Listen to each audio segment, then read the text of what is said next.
286 committees Mysuru ಸಿಟಿಗೆ ಸಂಬಂಧಪಟ್ಟಿದ್ದು ಇದ್ದಾರೆ. ಅದರಲ್ಲಿ 60 ಕಮಿಟೀಸು ಮೇಜರ್ ಯಾಕಂತ ಹೇಳಿದ್ರೆ ಅವ್ರದ್ದು ಆದಾಯ ಒಂದು ವರ್ಷಕ್ಕೆ ಮೋರ್ ದ್ಯಾನ್ 1 lakh. ಸ್ವಲ್ಪ ಅರ್ಥ ಮಾಡ್ಕೊಳ್ಳಿ, ಈ 60 ಕಮಿಟಿನಲ್ಲಿ not lakhs, crores of rupees ಇದೆ. ಕ್ರೋರ್ಸ್ ಆಫ್ ರುಪೀಸ್ ಅದು ಸಾಕಾಗಲ್ಲ ಇವ್ರಿಗೆ.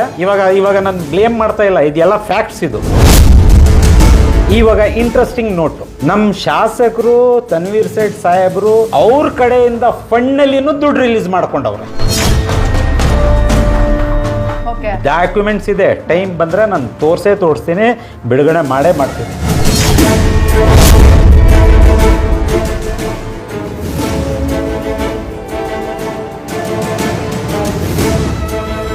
ಏಡೆನ್ಸ್ ನ್ಯೂಸ್ನ ಮುಸ್ಲಿಂಗೆ ಮಕ್ಮಲ್ ಶರೀಫರ ಚಾಟಿ ಸಂಚಿಕೆ 2 ಕಾರ್ಯಕ್ರಮಕ್ಕೆ ಸ್ವಾಗತ. ನಾನು ರಚನಾ. ನಮ್ಮ ಜೊತೆಗಿದ್ದಾರೆ. ಈಗಾಗಲೇ ನಾವು ನಿನ್ನೆ ಎಪಿಸೋಡ್ ಕೂಡ ನೀವು ನೋಡಿದ್ದೀರಾ. ಆಟೆ ಕಾರ್ಯಕರ್ತರು ಜೊತೆಗೆ ಸಾಮಾಜಿಕ ಹೋರಾಟಗಾರರಾದಂತಹ ಮೊಹಮ್ಮದ್ ಅಲಿಮುಲ್ಲಾ ಶರೀಫ್ ಸರ್ ಇವತ್ತು ನಮ್ಮ ಜೊತೆಗಿದ್ದಾರೆ. ಸರ್ ನಮಸ್ತೆ. ಈಗಾಗಲೇ ನಿನ್ನೆ ಒಂದಷ್ಟು ವಿಚಾರಗಳನ್ನ ಹೇಳಿದಿರಿ ನೀವು. ಯಾವುದೇ ಒಂದು ಹಗರಣ ನಡಿಬೇಕು ಅಂದ್ರೆ ಅದಕ್ಕೊಂದು ಮೂಲ ಇರುತ್ತೆ. ಆ ಮೂಲದ ಬಗ್ಗೆ ಫಸ್ಟ್ ನಾವು ಮಾತಾಡೋಣ ಅಂತ ನೀವು ಹೇಳಿದ್ರಿ. ಸೊ ಈಗ ಮುಂದುವರೆದ ಭಾಗ ಸರ್, ನೆಕ್ಸ್ಟ್ ಏನು? ಅದೇ ಅಲ್ಹಮ್ದುಲಿಲ್ಲಾ ಆ ಮೂಲೆಗೇನೆ ಸ್ವಲ್ಪ ಕಂಟಿನ್ಯೂಟಿ ಹೇಳ್ಕೊಳ್ತೀನಿ. ಬಿಕಾಸ್ ಇದಕ್ಕೆ ಲಗತ್ತಾಗಿರೋದೇ ಇದನ್ನು ದಾಖಲೆ. ಸೆಲೆಕ್ಷನ್ ಕಮಿಟೀಸ್ ಇದೆ. ಇನ್ನೊಂದ್ಸಲಿ ಹೇಳ್ತಾ ಇದ್ದೀನಿ, 286 ಕಮಿಟೀಸ್ ಮೈಸೂರು ಸಿಟಿಗೆ ಸಂಬಂಧಪಟ್ಟಿದ್ದು ಇದ್ದಾರೆ. 286. ಅದರಲ್ಲಿ 60 ಕಮಿಟೀಸು ಮೇಜರು. 60 ಕಮಿಟೀಸ್ ಮೇಜರ್ ಯಾಕಂತ ಹೇಳಿದ್ರೆ ಅವ್ರದ್ದು ಆದಾಯ ಒಂದು ವರ್ಷಕ್ಕೆ ಮೋರ್ ದ್ಯಾನ್ 1 lakh.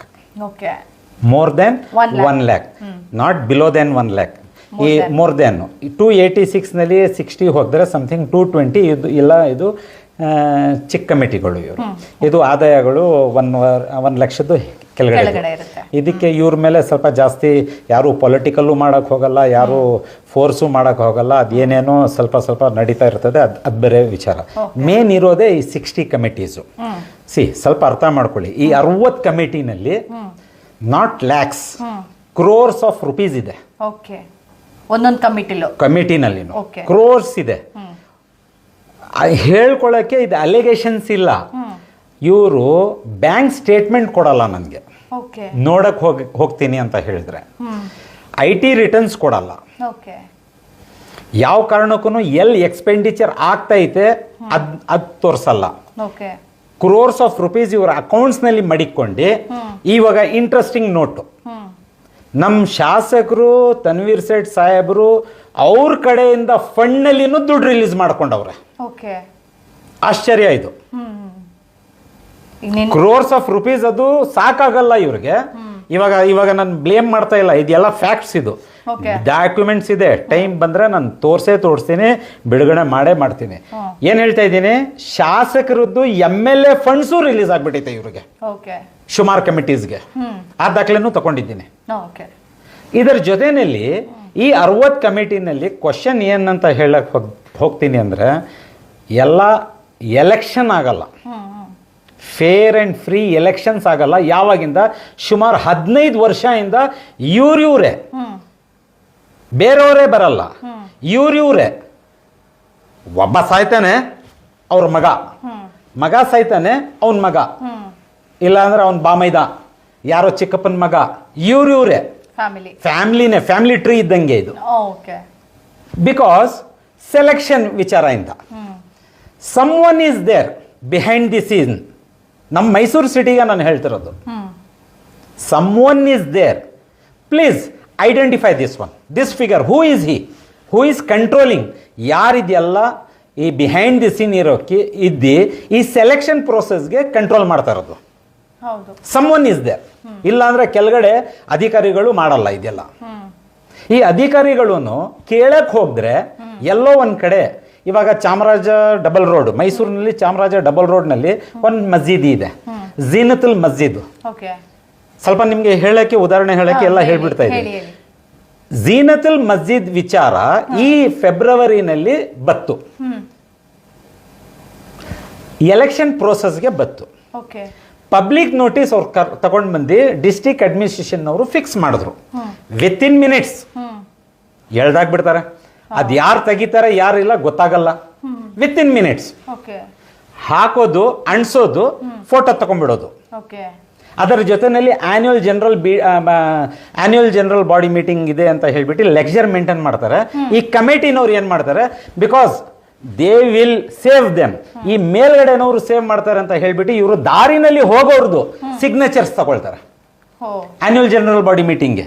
ಅದು ಹೆಂಗಾಗ್ತದೆ ಮೇಡಮ್? ಅದು ಸಮ್ವನ್ ಶುಡ್ ಅಸೆಂಬಲ್ ಒಂದು ಗ್ಯಾದರಿಂಗು, ಅಲ್ಲಿ ಅಬ್ಜೆಕ್ಷನ್ಸ್ ಆಗ್ತದೆ, ಅಬ್ಜೆಕ್ಷನ್ಸ್ ಬರಲ್ಲ, ಅದೆಲ್ಲ ನೋಡ್ಲೇಬೇಕಿಲ್ಲ. ನೀವೇನು ಮಾಡಲ್ಲ. ಪಬ್ಲಿಕ್ ನೋಟಿಸ್ ಅನ್ಸೋದು, ಯಾರೋ ತೆಗಿಯೋದು, ನೀವು ಆ ಲೆಕ್ಚರ್ ಅನ್ನು ಫಾರ್ವರ್ಡ್ ಮಾಡಿಬಿಡೋದು. ಇವಾಗ ನಮಗೂ ಗೊತ್ತಾಗ್ತದೆ ಪಬ್ಲಿಕ್ ನೋಟಿಸ್ ಆಗ್ಬಿಟ್ಟೈತೆ ಅಂತ ಹೇಳ್ಬಿಟ್ಟು ಒಂದು ಅಪ್ಲಿಕೇಶನ್ ಹಾಕಿ ನಾವು ಅಲ್ಲಿಂದ ಫೋಟೋ ತಗೊಳಕ್ಕಾಗಲ್ಲ, ಅಪ್ಲಿಕೇಶನ್ ಹಾಕ್ತೀವಿ ನಾವು, ಪಬ್ಲಿಕ್ ನೋಟಿಸ್ ಕೊಡಿ ಅದು ನೀವು ಅಣಿಸಿರೋದು ಅಂತ. ಬರ್ತದೆ, ಇಲ್ಲ ಅಂತ ಬರಲ್ಲ ಅಂತ. 15 ದಿವಸದ್ದು ಅಬ್ಜೆಕ್ಷನ್ಸ್ ಇರ್ತದೆ. ಆ 15 ದಿವಸದಲ್ಲಿ ಒಳಗಡೆ 3 ಅಬ್ಜೆಕ್ಷನ್ಸ್ ಹಾಕ್ತೀವಿ ಮೇಡಮ್. ಒಂದ್ಸಲಿ ಒಂದು ಅಬ್ಜೆಕ್ಷನ್ ಬಂದ್ರೆ ಕಾನೂನು ಪರವಾಗಿ ಒಂದು ಹ್ಯುಮ್ಯಾನಿಟಿ ಅಂತ ಬೇಡ, ಕಾಮನ್ ಸೆನ್ಸು ಆಕ್ಟ್ ಇರೋದು ಕಾಮನ್ ಸೆನ್ಸ್ಗೆ. ನೀವು ನಡೀರಿ ಹಿಂಗೆ, ಇಲ್ಲಾಂದ್ರೆ ಎಕ್ಸಿಕ್ಯೂಟಿವ್ ಹಿಂಗೆ ಮಾಡ್ತೀವಿ ನಾವು, ನಿಮಗೆ ಇದರ ಮೇಲೆ ಇದು ಕ್ರಮ ಆಗ್ತದೆ, ಇದು ಫೈನ್ ಆಗ್ತದೆ, you will be held responsible ಅನ್ನೋದು.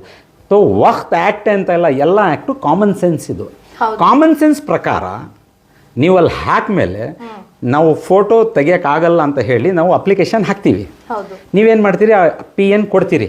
PN ಕೊಡ ತಕ್ಷಣ ನಾವು 3 ಅಬ್ಜೆಕ್ಷನ್ಸ್ ಫೈಲ್ ಮಾಡ್ತೀರಿ. ನಿಮ್ಗೇನು ನೀವು ಅಧಿಕಾರ ಇಲ್ಲ ಮೇಡಮ್, ನೀವು ಕೂತ್ಕೊಂಡು ಏನು ಅಬ್ಜೆಕ್ಷನ್ಸ್ ಬಂದೈತೆ ಏನಿಲ್ಲ ಅಂತ ನೀವು ನೋಡೋಕ್ಕಾಗಲ್ಲ ಮೇಡಮ್. ನೀವು ಪ್ರೆಷರ್ನಲ್ಲಿ ಇದ್ದೀವಿ ನಾವು ಅಂತೀರಿ. ಯಾರು? ಡಿಸ್ಟ್ರಿಕ್ಟ್ ವಕ್ತ್ ಆಫೀಸರ್ ಅವರು ಮುಷ್ತಾಕ್ ಅಹಮದ್ ಸರ್, ಅವರು ಮುಷ್ತಾಕ್ ಅಹಮದ್ ಅಂತ. ಅದು ಬೇರೆ ವಿಚಾರ. ಅವ್ರು ಎಲ್ಲೆಲ್ಲೋ 1 ಜಾಸ್ತಿ 3 ಕಡೆ ಅಧಿಕಾರ ಮಾಡ್ತಾವ್ರೆ, ಅದಿರಲಿ, ಅದು ಆಮೇಲೆ ಬರ್ತೀನಿ. ಮೈಸೂರಿನಲ್ಲಿ district Waqf officer Mushtaq Ahmed. Pressure ಇದೆ ನಮಗೆ ಅಂತ. ಏನು ಪ್ರೆಷರು? ನೀವು ಅಣಿಸಿದ್ದೀರಿ, ನಾವು ಅಬ್ಜೆಕ್ಷನ್ ಹಾಕಿದ್ದೀವಿ, ನೋಡಿ ನೀವು ವೆರಿಫೈ ಮಾಡಿ. ನೀವು ನೋಡ್ದಂಗೆ ಮಾಡ್ದಂಗೆ ನೀವೇನು ಮಾಡ್ತೀರಿ, ಆ ಕಮಿಟಿನವ್ರಿಗೆ 2 ತಿಂಗಳಾದ್ಮೇಲೆ 4th ಮಂತ್ನಲ್ಲಿ ಅವ್ರಿಗೆ ನೀವು ಓಪನ್ ಮಾಡ್ತೀರಿ ನಿಮ್ಮದು ಅಬ್ಜೆಕ್ಷನ್ ಬಂದೈತೆ ಅಂತ. ಯಾಕೆ ಮೇಡಮ್ ನಿಮ್ಮ ಕೈನಲ್ಲಿ ಎಲ್ಲ ದಾಖಲೆ ಇಲ್ಲ? ಅಲ್ಲಿ PN ಹಾಕೋ ಟೈಮ್ನಲ್ಲಿ ನಿಮ್ಮ ಹತ್ರ ದಾಖಲೆ ಇರಲ್ಲ. Why you can't verify it? Question ಬರೋದೇ ಇಲ್ಲ. ಇದು ನೀವು ಕ್ವಶನ್ ಬಂದಮೇಲೆ ನೀವು ವೆರಿಫೈ ಮಾಡಬೇಕಾಗಿತ್ತು.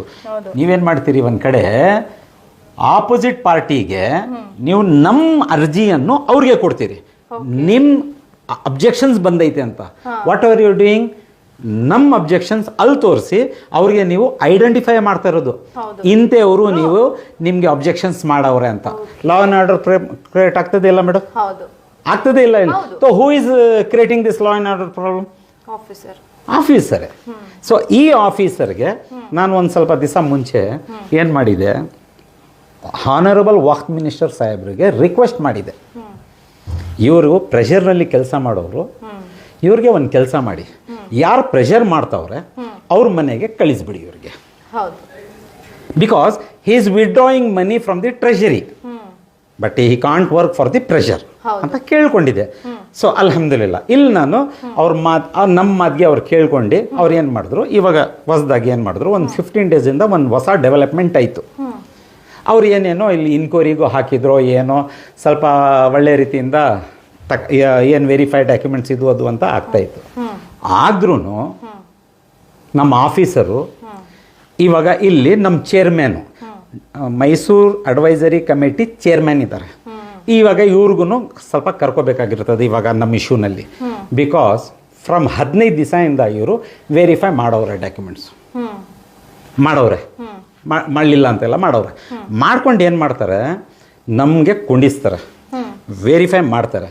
ನಾವು ಎಲ್ಲ ಇಂಥ ಜಾಗದಲ್ಲಿ ನೋಡಿ, ಹಿಂಗಿದೆ ನೋಡಿ ಅಂತ ಹೇಳ ತೋರಿಸ್ತೀನಿ ಅವ್ರಿಗೆ. ಏನು ಮಾಡ್ತೀನಿ, ಎಲ್ಲ ತೋರಿಸ್ತೀನಿ. ಡಾಕ್ಯುಮೆಂಟ್ಸ್ ನೀವು ಕೊಟ್ಟಿರೋದು ಸರಿ ಇಲ್ಲ ಅಂತಾರಲ್ಲ ಮೇಡಮ್, ಅದಂಗೆ ಫೇಕ್ ಡಾಕ್ಯುಮೆಂಟ್ಸ್ ನಾವು ಕೊಟ್ಟಿರೋದು ಫೇಕ್ ಅಂತ ತೋರಿಸ್ತಾರೆ. ಓಕೆ, ಹೆಂಗ್ ಪ್ರೆಷರ್ ನಡೀತೈತೆ ಪ್ರಾಬ್ಲಮ್ ಏನಿದೆ ಅಂದರೆ ಇವ್ರಿಗೆ ಎಲ್ಲ ಗೊತ್ತಿರ್ತದೆ ನಾವು ಕೊಟ್ಟಿರೋದು ಎಲ್ಲ ಡಾಕ್ಯುಮೆಂಟ್ಸ್ ಎಲ್ಲ ಕರೆಕ್ಟ್ ಇದೆ ಅಂತ, ಅಂದರೆ ಹೇಳೋದು ಮಾತಿನಲ್ಲಿ ಫೇಕ್ ಅಂತಾರೆ. ಸೊ ವ್ಯವಸ್ಥೆ ಯಾವಾಗ ಸರಿಗಾಗ್ತದೆ ಇದು ಹೇಳಿ ಸ್ವಲ್ಪ. ಇವರು ನಮ್ಮ ಮುಷ್ತಾಕ್ ಸಾಹೇಬರು ಡಿಸ್ಟ್ರಿಕ್ಟ್ ವಕ್ಫ್ ಅಡ್ವೈಸರಿ ಕಮಿಟಿನವರು, ಇವ್ರೇನು ಮಾಡಿರ್ತಾರೆ, ಈ 6ನೇ ತಿಂಗಳಿನಲ್ಲಿ ವಿತೌಟ್ ವೆರಿಫೈಯಿಂಗ್ ಅವರ್ ಡಾಕ್ಯುಮೆಂಟ್ಸ್ ಕಳಿಸಿರ್ತಾರೆ. ಎಲ್ಲ ನಾನು ನೋಡಿದ್ದೀನಿ. ಇವ್ರದ್ದು ಅಬ್ಜೆಕ್ಷನ್ಸು ಸರಿಗಿಲ್ಲ ಅಂತ ಬರ್ದಿರ್ತಾರೆ ನೋಡಿ ಮೇಡಮ್. ತೋರ್ಸಕ್ಕೆ ಹೋಗಿದ್ರೆ ನೋಡಿ ಮೇಡಮ್, ಇಲ್ಲಿ ಬರ್ದಿರ್ತಾರೆ ನಮ್ಮ documents without cross verifying it, cross verify ಮಾಡ್ದಂಗೆ ಇವ್ರ ಪರವಾಗಿ. ದಟ್ ಮೀನ್ಸ್ ನಾನು ಅದು ಹೇಳ್ತಾ ಇದ್ದೀನಲ್ಲ, ಯಾರೋ ಒಬ್ರು ಇದ್ದಾರೆ ಇಲ್ಲಿ, ಯಾರೋ ಇದ್ದಾರೆ ಇಲ್ಲಿ, ನಾನು ಅದು ಹೇಳ್ತಿರೋದು ಮೇನ್. ಅವರು ಇದೆಲ್ಲ ಬರೆಯೋಕ್ಕೆ ಇವ್ರಿಗೆ ಪ್ರೆಷರ್ ಮಾಡ್ತಾವ್ರೆ. ಇವಾಗ ಇದ್ದಂಗೆ ಇವಾಗ ಹೋದ್ವಾರ ನಮಗೆ ಇನ್ನೊಂದು ದಾಖಲೆ ಸಿಕ್ತು. ಇನ್ನೊಂದು ಯಾವ ದಾಖಲೆ ಸಿಕ್ತು ಇಲ್ಲಿ ನೋಡಿ ಮೇಡಮ್, ಮೈಸೂರು ಮಹಾನಗರ ಪಾಲಿಕೆ 6 ಝೋನ್ 6 ಇಂದ ಒಂದು ಡಿಮ್ಯಾಂಡ್ ನೋಟ್ ಬರ್ತದೆ ಇದೇ ಮಸ್ಜಿದಿ ಕಮಿಟಿಗೆ. ಏನಂತ ಹೇಳಿದ್ರೆ, ಈ ಮಸ್ಜಿದಿ ಕಮಿಟಿನಲ್ಲಿ 27 ಅಂಗಡಿ ಇರ್ತದೆ. ತಿಂಗಳಿಗೆ ಅವ್ರಿಗೆ ಬಾಡಿಗೆ ಸುಮಾರು 2 ಲಕ್ಷ ಇದೆ ಆ 27 ಅಂಗಡಿಯಿಂದ, according to the record, on record. Total 2 lakhs ಗಂಟ ಇದೆ. ಸುಮಾರು 180 ಇಂದ 2 ಲಕ್ಷ ಗಂಟ ಇದೆ. ಇರ್ಲಿ, ಆ ಮತ್ತು ಕ್ವಶನ್ ಬರಲ್ಲ. ವರ್ಷಕ್ಕೆ ಒಂದ್ಸಲಿ ಕಂದಾಯ ಕಟ್ಟಬೇಕು ಇಲ್ಲ, ನೀವು ಕಟ್ಟಬೇಕು ಇಲ್ಲ. 2 ಅಂಗಡಿದು ಸುಮಾರು 6 ಲಕ್ಷದ್ದು ಡಿಮ್ಯಾಂಡ್ ನೋಟ್ ಬಂದೈತೆ. ಟ್ಯಾಕ್ಸೇ ಕಟ್ಟಲಿಲ್ಲ. 27 ಅಂಗಡಿದು ಸುಮಾರು 15 ಇಂದ 20 ಲಕ್ಷ ಆಗ್ತದೆ. ಇದು ಯಾಕೆ ಇವಾಗ question, very serious question for our Waqf officer. ಯಾಕೆ ನೀವು ಓವರ್ಲುಕ್ ಮಾಡಿರೋದು ಇದೆಲ್ಲ?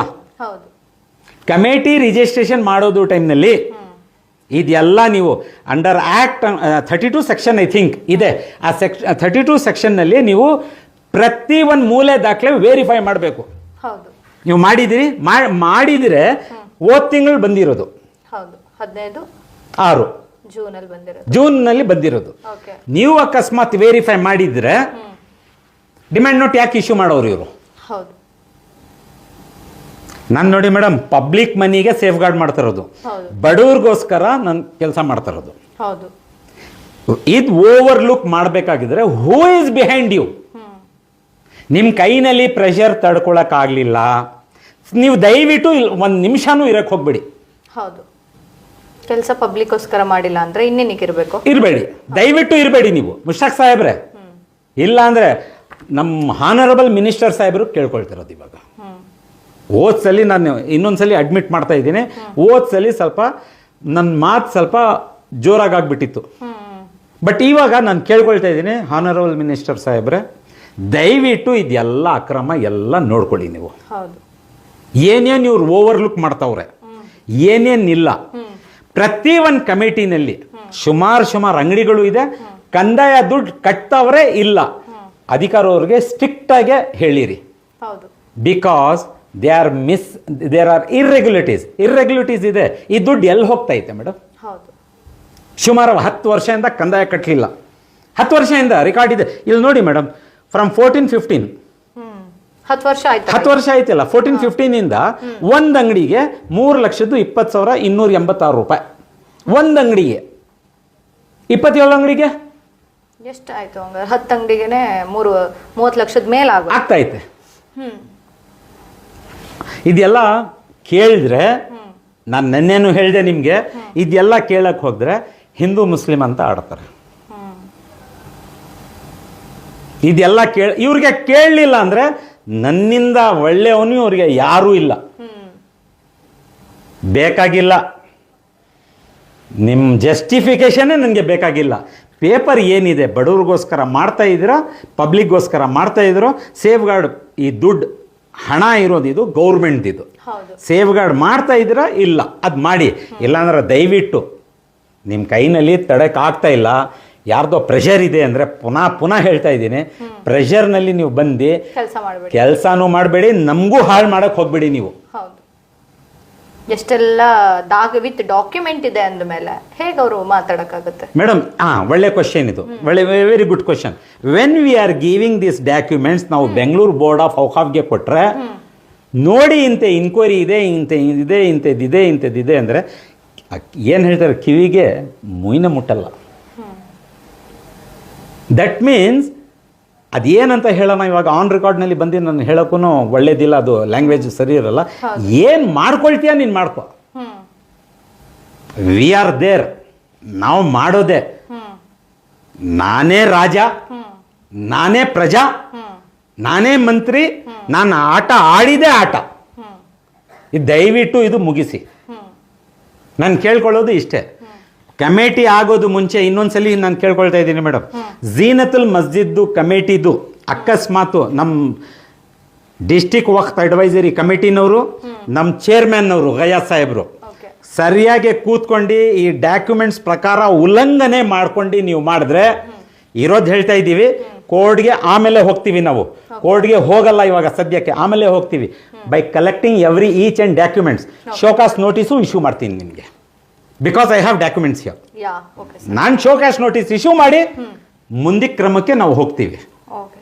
Thank you so much sir. ಸಂಚಿಕೆ 2 ಅಲ್ಲಿ ಒಂದಷ್ಟು ವಿಚಾರ ಹೇಳಿದ್ರು, ಅದರಲ್ಲೂ ಇಲ್ಲಿ ಟ್ಯಾಕ್ಸ್ ವಿಚಾರ ಬಂತು. ಟ್ಯಾಕ್ಸ್ ಕಟ್ಟಿಲ್ಲ 10 ವರ್ಷಗಳಿಂದ, ಆದ್ರೂ ಕೂಡ ಇದನ್ನ ಪ್ರಶ್ನೆ ಮಾಡ್ಲಿಕ್ಕೆ ಯಾರು ಇಲ್ಲ.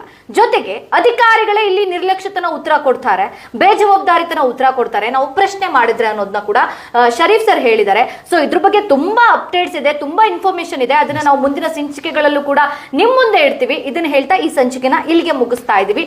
ಮುಸ್ಲಿಂಗೆ ಮಕ್ಮಲ್ ಶರೀಫ್ ರಾಜ್ ಚಾಟಿ ವಿಶೇಷ ಕಾರ್ಯಕ್ರಮವನ್ನ ಇಲ್ಲಿಗೆ ಮುಗಿಸ್ತಾ, ನೋಡ್ತಾ ಇರಿ E10 ನ್ಯೂಸ್, ನಿಮ್ಮೊಂದಿಗೆ ನಾವಿದ್ದೇವೆ.